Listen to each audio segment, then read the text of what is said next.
في أولى مشاركاته كلاعب في إفريقيا كان الأفضل في مركزه، وفي أولى تجاربه التدريبية نجح في التتويج. صاحب التصريحات الطريفة والعفوية والجريئة أحيانا، الدولي المغربي السابق والمدرب المرتقب للمنتخب المغربي وليد الركراكي.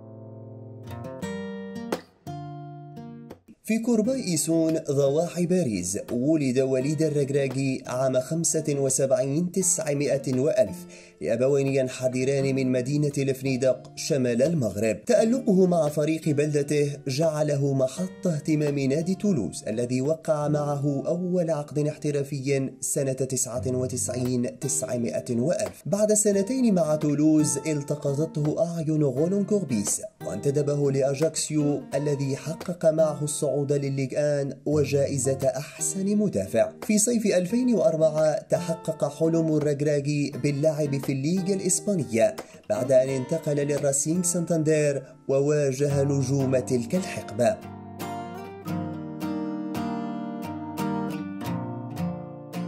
بعد موسمين في الليغا عاد الركراكي إلى فرنسا صيف 2007 لمجاورة كل من ديجون وغرونوبل.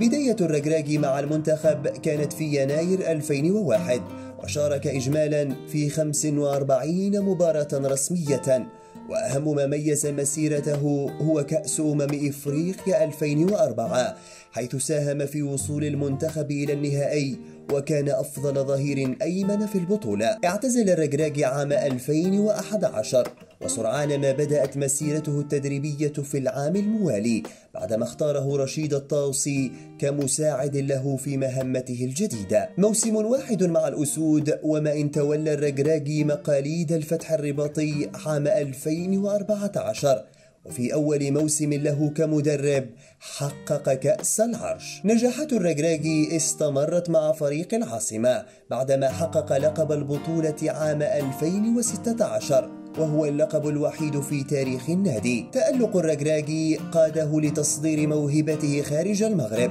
التحيل القطري كان وجهته في عام 2020، وفي العام نفسه توج الركراكي بطلا لقطر، لكنه لم يدم طويلا في النادي وأقيل بعد أيام قليلة من الخروج من دور أبطال آسيا. وفي غشت 2021 عاد الركراكي لخوض تجربته الثانية في البطولة من بوابة القلعة الحمراء، ومع الوداد استطاع الركراكي تعليق النجمة الثالثة على قميص الفريق الأحمر، كما استطاع الظفر بدرع البطولة وقيادة الفريق إلى بلوغ نهائي كأس العرش لأول مرة منذ 2004. وليد الركراكي وإن لم يكن نجما في جيله فإنه مدرب طموح ومجتهد، وألقابه مع الأندية التي دربها شاهدة عليه.